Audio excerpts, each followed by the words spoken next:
Just for everyone's information, I believe the YouTube stream is now live.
Good morning, Valerie. Good morning, Sandro. Good morning, Counselor. Good morning, Counselor. Natalie? Good morning, Counselor. See Tim and George. Just wait for Ralston. There he is. Good morning, Ralston. Morning, everybody. Good morning.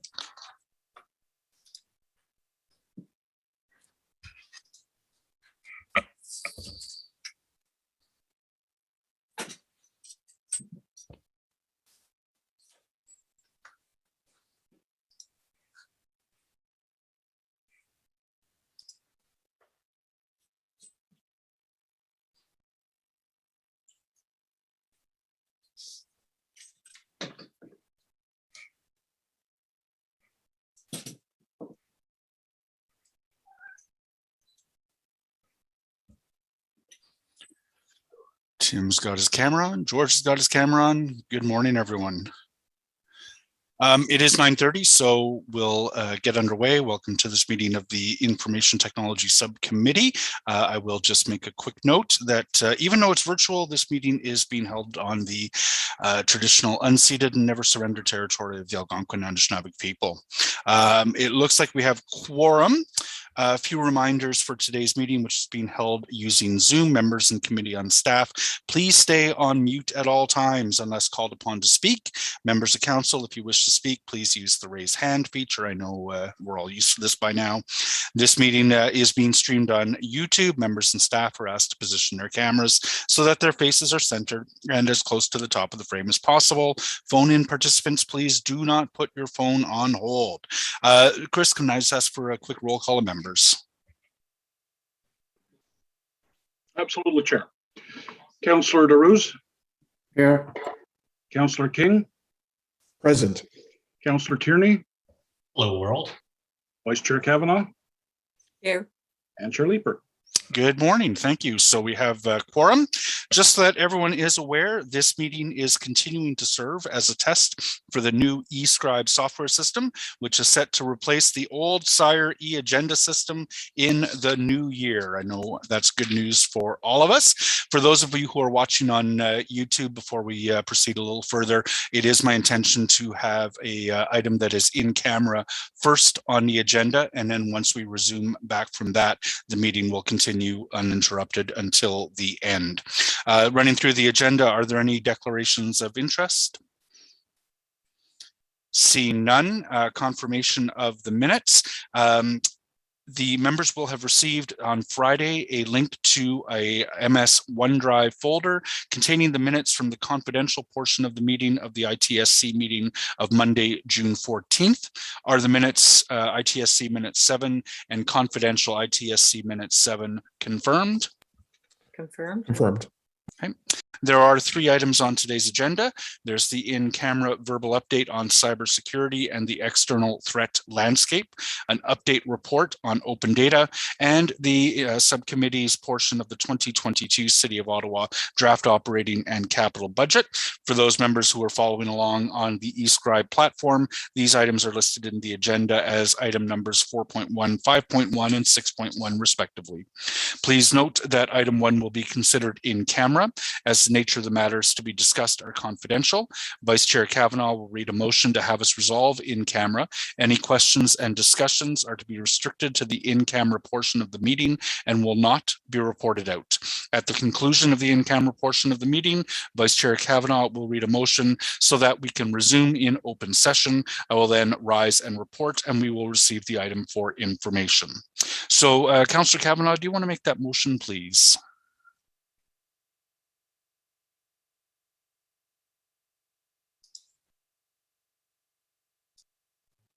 Thank you. That in accordance with the procedure bylaw 2021-24, the Information Technology Subcommittee resolved to move in camera pursuant to subsection 13(1)(a) to close part of a meeting to members of the public, as the subject matter considered is the security of the property of the city, and a verbal update will be provided on cybersecurity and the external threat landscape, which is confidential and will not be reported out. Thank you. Is that carried? Carried. Thanks. So we'll now resolve in camera in Microsoft Teams using the details that were sent to us on Friday. We'll give the clerk's office a few minutes to get ready. We'll be back.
Audio test, 1, 2, 3, 1, 2, 3.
I don't see Tim back, but as soon as anyone sees him, please let me know. And let me know when we're back live on YouTube, please.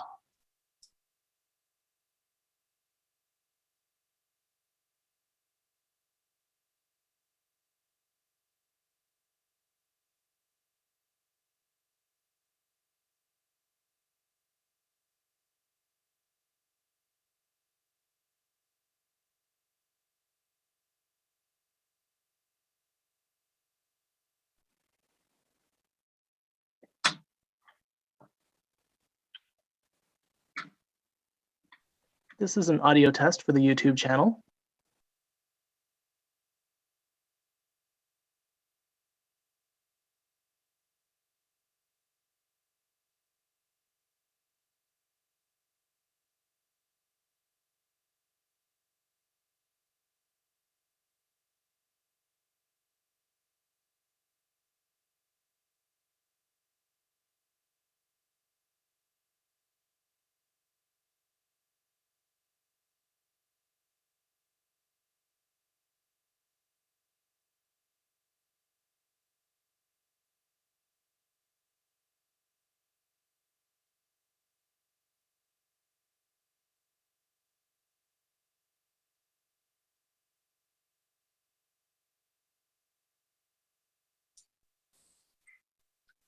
Everyone's now back, so I'll just wait until we're advised that the YouTube is working. If you'll just give us 1 more minute, Mr. Chair, we will double check.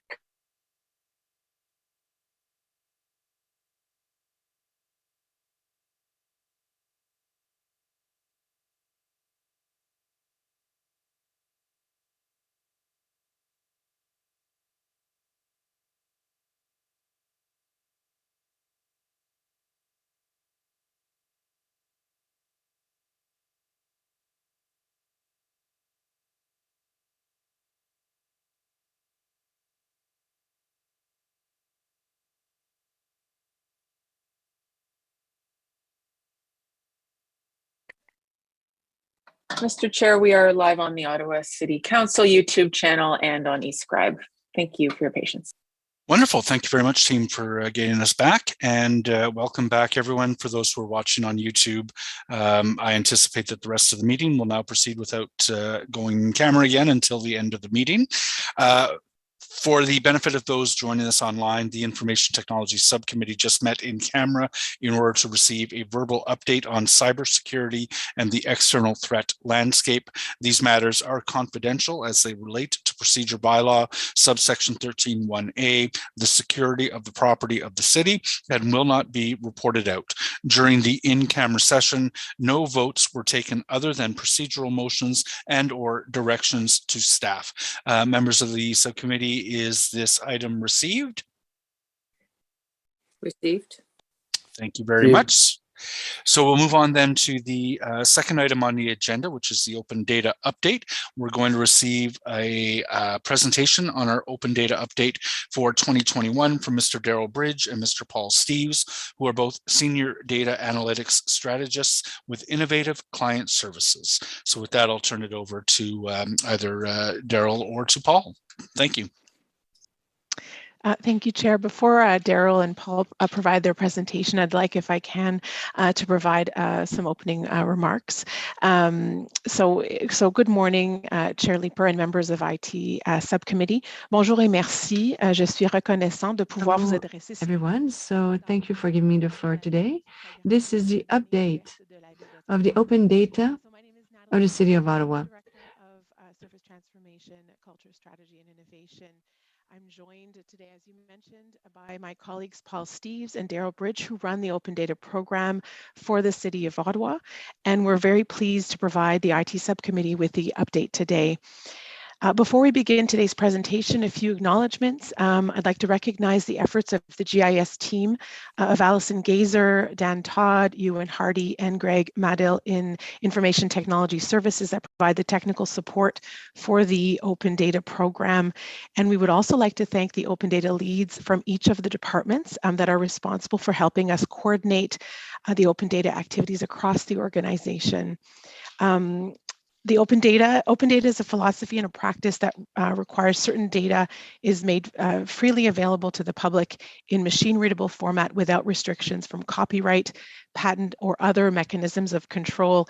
So the open data provides an opportunity to share data with our residents in ways that increases transparency and accountability, as well as opportunities for innovation. Over the course of the past year, we witnessed a sharp increase in the demand for our city partners and community stakeholders for timely, relevant, and accessible data. I'm proud of the team's efforts and collaboration with Ottawa Public Health and the Ottawa Neighborhood Study in the release of COVID-19 and vaccination data that helped to keep the public informed throughout the pandemic.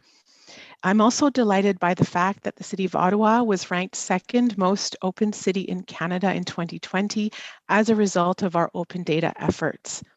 Before I turn the microphone over to Paul and Daryl, who I know are very excited to provide you with this update, I want to thank you, Chair, for this opportunity to present this exciting work to you and to the other members of this subcommittee. I'm thrilled to be joining this forum, and I look forward to engaging with you on this and other matters of the subcommittee moving forward. Thank you very much. Thank you, Natalie. Chris, can we have the slides? Great, thank you. Can we go to slide 2? The plan for the Open Data Program for this term of council was based on community feedback received to continue to evolve the Open Data Program. The plan has 3 focus areas. The first focus area is to expand and optimize the open data offerings. The city will identify additional data sets suitable for open data, prioritize and publish additional data sets as open data, and optimize the current open data offerings based on public demand to fuel digital solutions. The second focus area is to grow and support the open data community. The city will find opportunities to promote open data and open analytics across Ottawa, identify community needs, and foster partnerships that will enable digital innovation.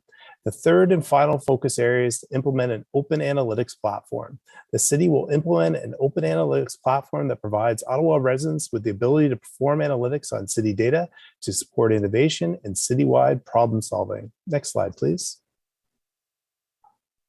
The Open Data Program was transitioned from Service Ottawa to Service Transformation in the fall of 2017. In 2018, the open data policies and procedures were implemented to provide additional governance to the program. The open data leads were confirmed for all city departments to help with the coordination of open data activities across the organization. In 2019, the open data portal, Open Ottawa, was launched. The team actively engaged with researchers, students, local community organizations, civic tech groups to leverage the open data and the new open analytics features such as interactive maps, digital storyboards, application program interfaces, APIs offered through the new portal. In 2020, in an effort to increase transparency and public awareness, the Open Data team worked closely with Ottawa Public Health to release data associated with the COVID-19 dashboard as open data. In 2021, the Open Data team worked closely with the city and community stakeholders to integrate open data into dynamic information products. Now I'll turn it over to my colleague Paul to provide some additional context. Next slide, please. Yeah, thanks, Daryl. So as Natalie mentioned, the headline over this past year is that the pandemic and the subsequent vaccination response led to an increased demand for access to timely quality data. And the demand was driven by several different needs, taking informed policy actions, improving communications, carrying out scientific analysis, and understanding the social and economic impact of the pandemic. Fortunately, this led to new data-driven solutions from both city and community stakeholders. Next slide, please. So the first example is a tool that's top of mind for people these days, the COVID-19 vaccination dashboard from Ottawa Public Health. It was released on March 31st, and it includes information on the number of vaccinations administered in Ottawa, as well as demographic information about the people being vaccinated. The data on the dashboard is extracted from the provincial system COVAX Ontario and is updated on the Open Data portal every Monday, Wednesday, and Friday. The Open Data team worked with Ottawa Public Health to release the data associated with the dashboard as open data. As of November 1st, the city had released 10 vaccination data sets, which break down the data by day, by vaccine type, and by age. So far, these data sets have been downloaded over 400,000 times. Next slide, please. In the same vein, throughout the pandemic and vaccination response, the Ottawa Neighborhood Study played a key role in monitoring the impact of COVID-19 on neighborhoods in Ottawa. Ottawa Public Health partnered with the Ottawa Neighborhood Study to map vaccination rates in neighborhoods. This exercise uncovered disparities in vaccination rates in different parts of the city and helped inform planning necessary to ensure that every single community in Ottawa was protected. The Open Data team supported this effort by releasing all neighborhood level data on vaccinations for download through Open Data. Next slide, please. In terms of scientific analysis, the University of Ottawa and CHEO leveraged open data to create projection models as part of their innovative initiative to analyze COVID-19 in wastewater. Ottawa was one of the first communities in North America to take the step of conducting daily wastewater readings, which acted as valuable confirmatory data source for COVID-19 levels and possible community outbreaks. Next slide, please. Additionally, in response to a council motion in June 2020, the Community and Social Services Department launched a temporary emergency accommodations dashboard in September. The dashboard includes information about people who are experiencing homelessness and using temporary emergency accommodation services. The source of the data is HIPAS, the Homelessness Individuals and Families Information System, a web application developed by Employment and Social Development Canada, and it tracks the use of homeless shelters, including why the service is needed and for how long. In conjunction with the release of the dashboard, the Open Data team released all data sets, including yearly and monthly counts of clients and families in the shelter system, as well as the total length of their stays on the Open Data portal. This is in line with many North American cities. The data points in the dashboard will inform efforts to end homelessness, including research and policy development, system monitoring, service planning, and operations. Next slide, please. From a transparency perspective, some really new interesting data sets were released this year, a paid public parking listing, a cultural asset inventory, hate and bias motivated crime data set from Ottawa Police Services, as well as 2020 contracts awarded greater than $25,000. Next slide, please. With the addition of the vaccination data, the city released 44 data sets in 2021. And as of November 1st, the total number of data sets on Open Ottawa was 403. Next slide, please. Finally, on the technology side, the City of Ottawa uses ArcGIS's hub to publish and share its open data. The Hub Open Data portal was originally designed to provide developers with fast access to downloadable files and APIs with little functionality geared toward general non-technical audiences. On May 25th, Esri redesigned how ArcGIS Hub handles the content that we share, making the data easier to access, explore, and use. Updates include immersive full screen displays of maps, options to quickly visualize trends and patterns, and the ability to handle multiple content types, including PDFs, dashboards, and Word documents.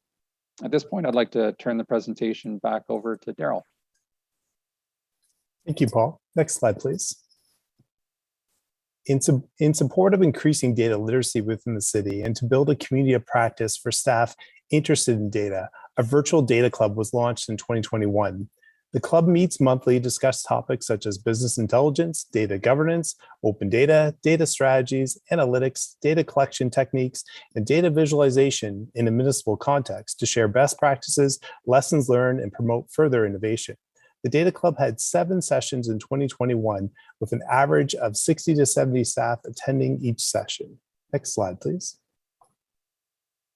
In March of 2021, the city's open data efforts were recognized by the Public Sector Digest through their annual Open Cities Index benchmarking initiative, which ranked Ottawa's open data program as the second most open city in Canada.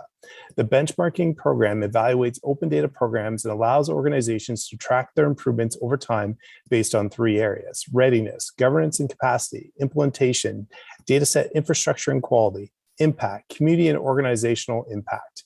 The index, which was launched in 2015, was Canada's first benchmarking study for municipal open data initiatives and serves as a tool for public sector organizations to measure the maturity of their open data programs. The Open Cities Index has allowed the city to identify gaps in the program and benchmark against other leading municipal open data programs. Next slide, please. This concludes our presentation this morning. Thank you to the IT subcommittee for this opportunity to provide an update on the open data program within the City of Ottawa. We'd be happy to answer your questions or take your comments. Thank you very much for that. Councillor Kavanaugh. Thank you very much. I appreciate it in terms of the open data.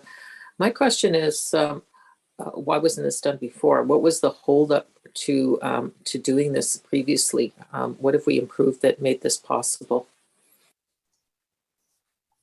Thank you, Councillor, for the question through the chair. The Open Data Program has been around for 10 years. So it was first launched in 2010, and we continue to evolve it. So what's been great, as my colleague Paul mentioned, there was a transition in 2019 to the new platform. And we've seen some huge benefits from this new platform. A lot of spatial, like our enterprise GIS system, our geographic information system is that spatial system. So we've seen some huge benefits to this.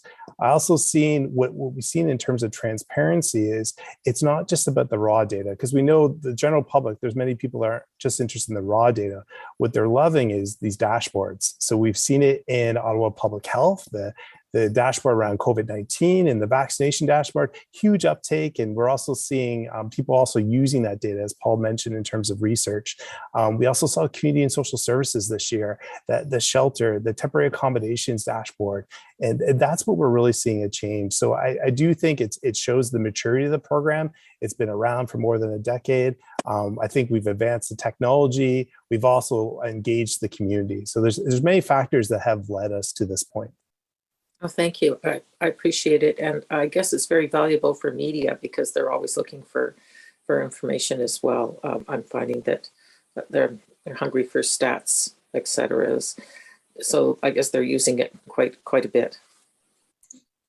Yes, through the chair. Yeah, the media is definitely one of the consumers of open data, and it definitely allows them to have informed for their pieces on the city and city programs and services. Okay, well, I find it very helpful. It tells us our weak spots and our strengths, especially for vaccinations, which I've seen a lot of, so that we know where we can focus in. So thank you very much for the report. Thank you very much, Vice Chair. Councillor King. Thank you, Chair. Just a very quick question. I was just wondering if any of the open source data in the new portal could be integrated with the proposed eScribe system. So I'm just curious whether in future reports, whether we'll be able to see direct links to data that might be created and integrated into reports, and whether there could be direct links to the portal or to information and data. Yeah, I was wondering if Caitlin wanted to answer that first, and then we can definitely provide a take from open data. Caitlin, do you want to start? And then we could. Certainly. As the first phase of implementing eScribe is replacing the public portal and functionality for members of council that was provided through SIRE. Part of the next phase would be looking at the other opportunities for the data generated by that system, which may include things such as voting records, data about committee and council reports. So we're absolutely open to working with the open data folks to start exploring that. Excellent. I really appreciate that. I think it would make sense since we're refreshing, in a sense, both platforms to have some interoperability between both, not just for the benefit of councillors accessing that data, but also for residents. So I appreciate that that's being entertained as an approach to go forward. Thank you, Chair. Thank you very much, Councillor King. Councillor Tierney? Great. Thank you, Chair.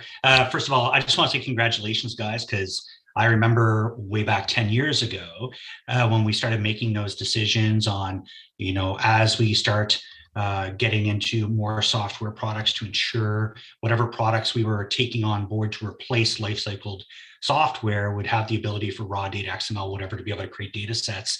And now we're starting to see us get to the top of the heap. But 10 years ago, we were at the bottom, and there was a lot of work between now and then. So I want to say congratulations. I also think it was really exciting when we did our big contest back in the first couple of years. It really got the energies going of our developer community that gave us ideas for more data sets. I know we're still in a pandemic, but certainly it would be terrific if we ever can get to the point where we can go out and do like what we did last time. We get some of our big enterprise and software players in the city to help sponsor that and get the juices of our development community going again, and might be able to provide more feedback to us in the future through some kind of contest. And hopefully we can see that happen. But I just want to say congratulations first and foremost. Thanks. Thank you, Councillor. Thanks, Councillor Tierney. Councillor Curry, welcome aboard in public this time. Thank you very much. Honestly, I just want to make a comment similar to Councillor Tierney's, that you should all be very, very proud of yourself for this work. This is so refreshing. And if any of you, I'm not sure, maybe all of you have read the book by Steve Johnson, Where Good Ideas Come From. It's an excellent book, and it echoes exactly what is trying to be done here, where the data is out there and in two forms, raw data and a dashboard. So helpful because it appeals to very different thinkers. And I was just thrilled. I mean, the CHIO project we followed so closely at CHIO, and we were so proud of as a research hospital. It is, it's so encouraging for the future that this type of work is being done. So I really just wanted to say a positive shout out to you. You should be very, very proud of yourself. Thank you. Thank you very much, Councillor Curry. Vice Chair Kavanaugh. Yeah, my assistant just sent me the link that we've already posted it in our newsletter last week, so so that people can get to it very quickly with all the subcategories. So we're up and running. Thank you very much. Thanks, Vice Chair. No one else has their hands up. I'll just ask Daryl and Paul, what data sets are the most popular, and which data sets go up online and no one ever looks at them? I can start, but the most popular by far the COVID. So once Ottawa Public Health launched the COVID-19 dashboards, and Paul said in the presentation, and the amount of download rates, and we follow this very closely in terms of what the public is interested in. And by far the most popular data sets are the COVID-19 vaccination, the COVID-19, and also the vaccination rates. In terms of most not popular, that's a tough question to answer. There are some data sets that probably are not interested to everyone, and then we do assess that and to evaluate the relevancy. But it may be interested to one individual, and maybe that's good for that individual in terms of having that data set. Paul, I don't know if there's anything you wanted to add to that. Yeah, just quickly, I'd add that the cases and death data sets from the COVID-19 sort of package, I guess, has been downloaded well over 1 million times. So it's by far the most popular. Yeah. And I guess I ask because it's, there's a lot of different ideas around which data sets go up. You're making choices. And I just wonder, what we've learned over the course of time in terms of where is it most productive to put our energy with respect to getting new data sets up? Because it can't just be everything, much as we might like it to be.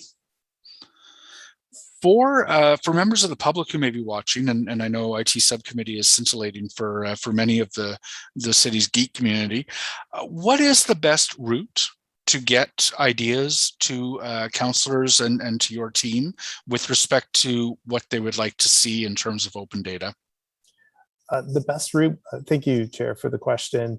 The best route would be through the Engage Ottawa platform. So unlike other city projects where Engage opens and it closes, we've kept it open. And it's kind of that continual channel we have with the public. And what we love about Engage Ottawa is it's an open conversation.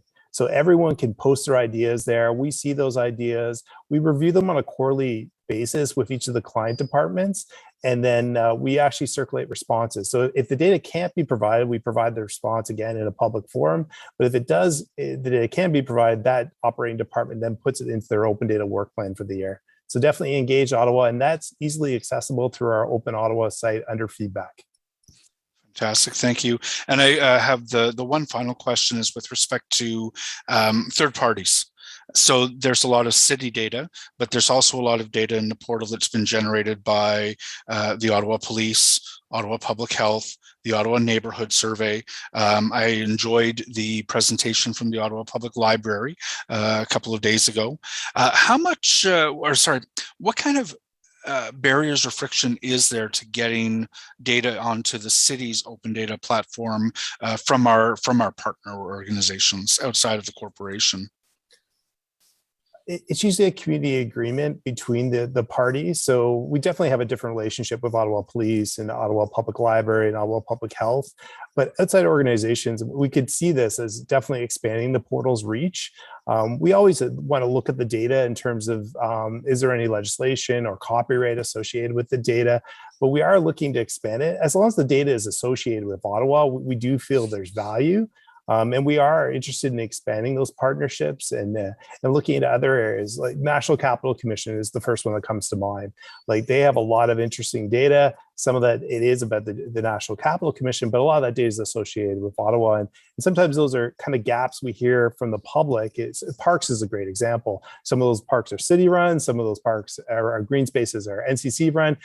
By able to bring all that data into one place, it provides a lot of value to the community. So definitely there are some restrictions and sometimes lawyers have to get involved. But overall, I think we are definitely hoping to further expand. So the data in the open data portal is beyond the city of Ottawa and any data that's really associated with the Ottawa. And you're right, Councillor and Chair, that you've seen that great partnership with Ottawa Neighborhood Study, Ottawa Public Health, lots of good examples of how sharing this data is very powerful for our community. Fantastic. Thank you both very much, and thank you for the update. So I see no further questions. I'll ask the subcommittee whether this item can be received. Received. Wonderful. Received. Thank you. So now we'll move into the third item on the agenda, which is our 2022 draft operating and capital budgets. We're going to begin our consideration of the IT subcommittee's portion of the budget by receiving a presentation from Mr. Sandro Carlucci, Chief Information Officer. Sandro, please proceed. Thank you, Chair. If the slides can go up, please.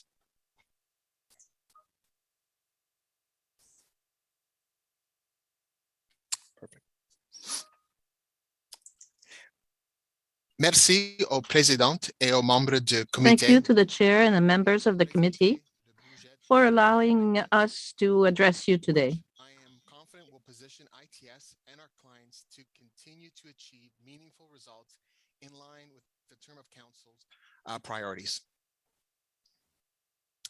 Information technology provides technology services and solutions, and we are committed to continue on delivering the City of Ottawa's business priorities. We believe we have a 2022 plan that will deliver the most value we can generate from the operating and capital budgets assigned to us. And just as important, we're going to deliver the work in the most secure manner. If we go to the next slide, please. And if we go to the next slide, please. So before we get into the 22 budget, it's nice at this time of the year, you know, it's coming the end of the year, you kind of sit back and reflect of all the great work that has been done by the ITS team during 2021. And as you see in front of you, we have some IT support and services, ITS by the numbers as we like to call it, which I like to share with you. So ITS is a corporate resource that is of huge strategic importance for the City of Ottawa. The various functions in the organizations, our clients, rely upon ITS to leverage technology to support their business services delivery. Le personnel compte sur son téléphone portable. Staff is relying on their cell phone, computers, and secured data in case of problems. Their laptops, you know, that they have secure data, as well as technical support when an issue occurs. And if you can see with under frontline services, just up to and including by the end of October, we've had over 84,000 solution desk requests, which is a 6% increase from all of last year. We've had 16,000 City Tech Center appointments that people have come in to get assistance. We've had 6,600 site supports. Doing this all while still achieving an 89.2% client satisfaction. With respect to security, c'est un pilier extrêmement important de ce que nous faisons. This is extremely important part of what we do. This is a component of our business which is constantly evolving. To continuously adapt so that we maintain a strong security posture and mitigate risks associated with the ever-changing threat landscape. As we introduce new and modern technology, our technology risk increase.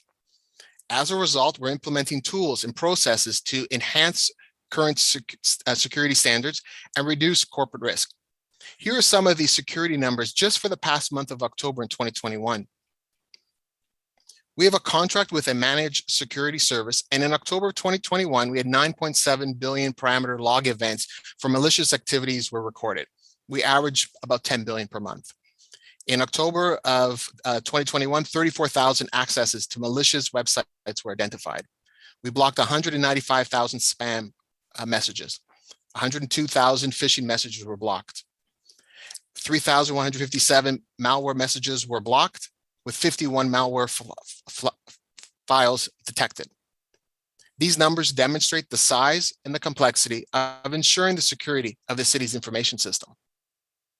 If you look at technology modernization, our IT staff, our training is also really very important from talent management. Training, both technical and non-technical, is a topic that is a top priority to my management team and myself. This is a continuously learning and development of talent. Not having a progressive approach to training and development creates a people liability and a complete dependency potentially on external expertise. And if you look at some of the numbers that are there, you know, we've had 22 mentorship relationships that were established, over 1,100 hours of virtual training, 22 technical and business certifications were achieved by our ITS staff in 2021. Automation. ITS will also be expanding its hyper automation platform by including more capabilities, and these will enable to be used to solve complex business problems, creating capacity through business processes automation, and in some cases, reducing operating costs. We had 387 new intake requests in 2021 for client groups, compared to 275 in 2020. And as transformational projects continue to grow and technology keeps playing a bigger role, our request for technology adoption services has reached 120 year to date. We still have about a month and a half to go, exceeding the demand in 2020, and it's tripled the number of requests that we received in 2019. If we can go to the next slide, please. So I talked a little bit about all that work and all that numbers. And so what we do from an IT perspective, we have all these intakes, we manage it and we prioritize them by putting them in these four major categories. These are our ITS focus areas. We look at the work, does it help us become a digital city? This is allowing us to use technology, relationships, and experience to advance the consistency, collaboration, security, and the self-serve access for employees, residents, and the business. Does the work that we do help us become a secure city, ensuring that the protection of people, services, data against harm by way of theft, unauthorized use, disclosure, modification, damage, and/or loss of the city's digital infrastructure? Is the work that we're doing enabling us as part of the advanced innovation, the emerging technologies, enabling the next wave of technology, talent, and tactics for all services and programs using emerging technologies and behavior-driven designs?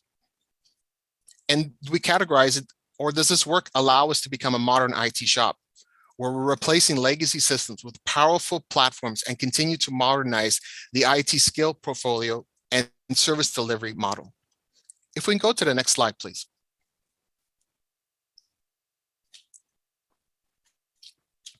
As we continue to talk about 2021, one of the pillars that wasn't identified was the COVID response, recovery, and vaccination. In 2021, the global pandemic continued to play a role in our work plan, as we had to make substantive adjustments across ITS as lines of business recalibrated to continue to deliver service safely and reliably. This year alone, in 2021, ITS had supported more than 45 work items related to the city's emergency response to COVID-19. Some of this included the expansion of Wi-Fi infrastructure in long-term care residents, providing a social distancing booking solution, COVID self-assessment questionnaire enhancements, workforce scheduling for our Ottawa Public Health staff working at the vaccination sites, computer support for COVID centers and shelters. We developed and deployed an online payment solution for several lines of business, which previously only took payment in person. We assisted OPH migration to the provincial COVID data reporting systems, and we helped with OPH data analytics. At the same time, what was new in 2021 was some of the vaccination work. We provided on-site technical support for all the city's COVID-19 vaccine mass clinics, supporting up to 15 clients simultaneously. Site setup for all the vaccination clinics, including pop-ups. We implemented the Can Immunize for the city's mandatory vaccination policy. We enhanced support service for staff, including evenings and weekends. Online eligibility screening tool was developed. We provided hardware for the mass vaccination clinics. Next slide, please. Now, we're going back to some of that work that I talked about, a little bit more of the regular business, a part of the 4 pillars. So despite competing pressures for ITS resources to support critical COVID-19 response, recovery efforts, as well as the vaccinations clinics, ITS has made significant progress on many exciting in-flight projects and initiatives this year as our clients rely upon ITS to leverage technology to support their business service delivery with the use of key enterprise platforms like Lagan, SAP, Maximo, Dynamics, Azure, etc. In IT, we focus our approach to be nimble in our delivery. We focus on the task. We want to be value-driven and client-centric.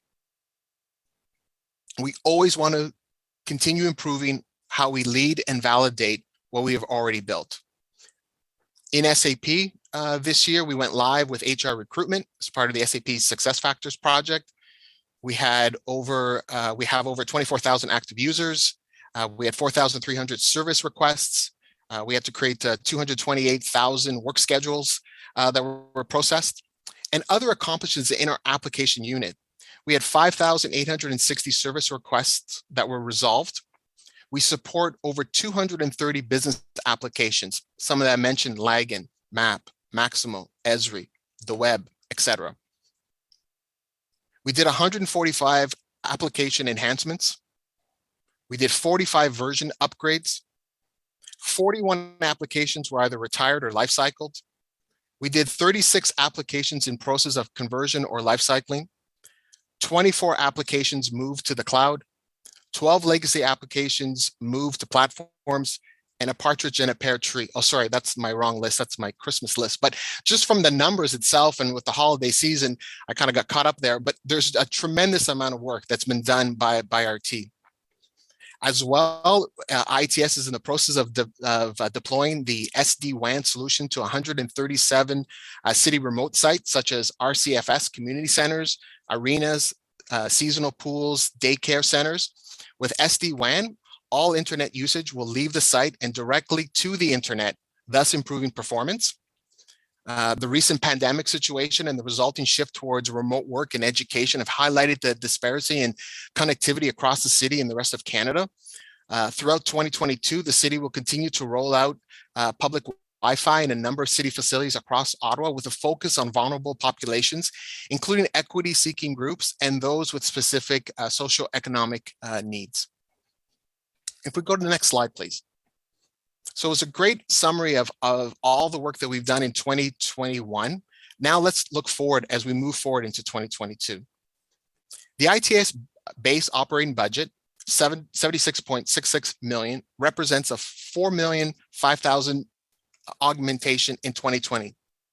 And to account for this, it's the following: the investment into the city security program, enterprise platform rationalization, implementation, and licensing, reliability of services, applications, and infrastructure, adjustment for cost of living, increments and benefit adjustments, continued COVID-19 vaccination support into the new year 2022, and the inflationary impacts on maintenance contracts, purchase services, and materials.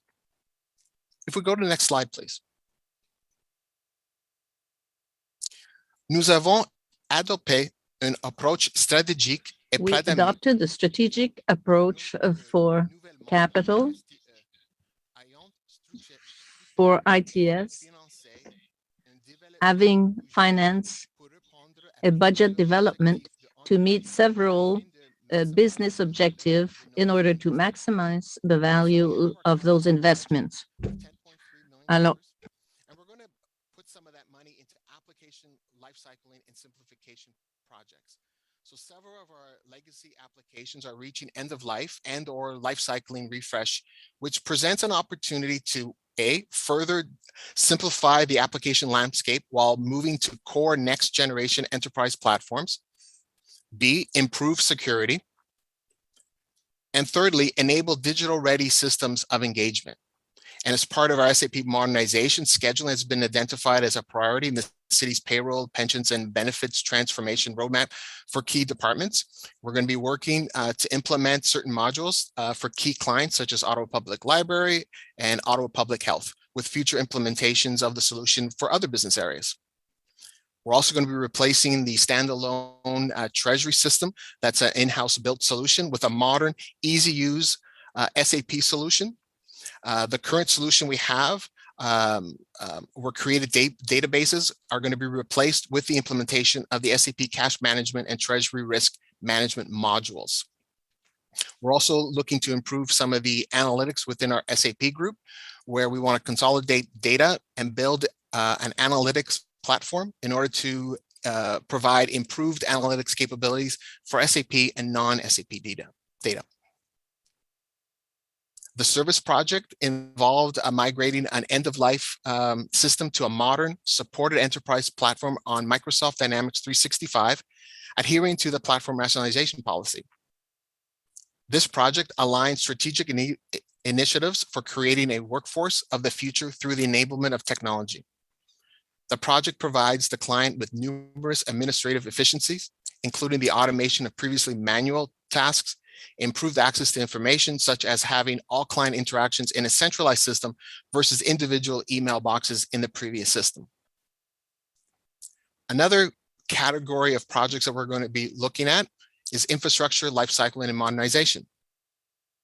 We're going to look at renewing and modernizing of hardware to address corporate risk of aging infrastructure, as well as to enhance the city's security footprint. We're going to be looking at our computer lifecycling program. Core foundational components to implement digital technology, support transformation, and stand-up integration capabilities, such as business intelligence and analytics, Internet of Things, and automation. Another category that we're going to be doing on the capital projects are technology and information security. continue growing a security program and establish a way forward into our digital first approach of improving and ensuring a consistent client experience across the city. Having a security program that can address current and future risks, threats, will provide the appropriate level of security while maintaining a maturity that will prevent harm, improve the city's image, and ensure a level of trust from citizens, visitors, businesses, and partners. If we can go to the next slide, please.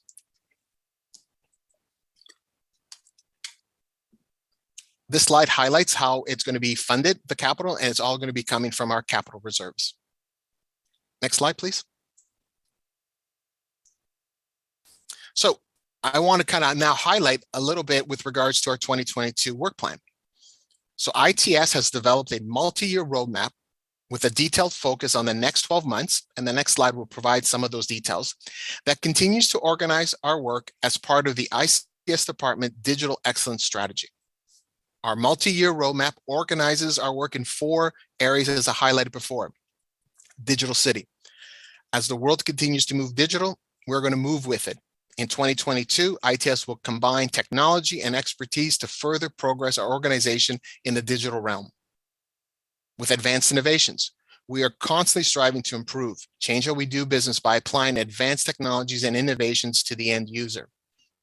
With regards to secure city, tremendous work has been accomplished in this regard, but as previously mentioned, the threat landscape is ever changing, and it is vital that ITS and the entire city remain vigilant. And modern IT, we strive to be the municipal leader in IT modernization and across all sectors, being the nation's capital. If we go to the next slide, please.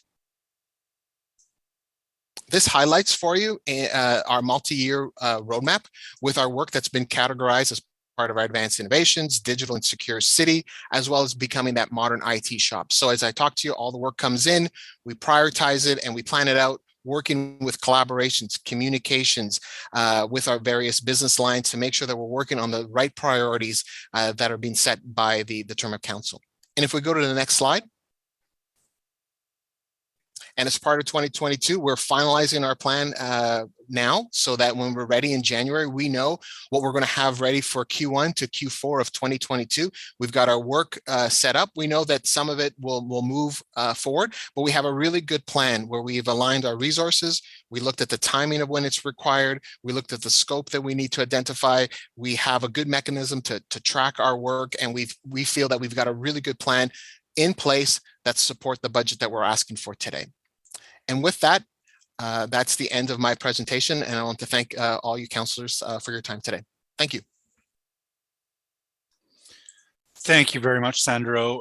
It is never ceases to be amazing to me how much work the IT department gets done. It's a remarkably ambitious work plan, and I think a remarkable level of achievement, particularly in light of the sudden demands that were made for on you as a result of the pandemic. So my thanks and the subcommittee's thanks go to you and your teams.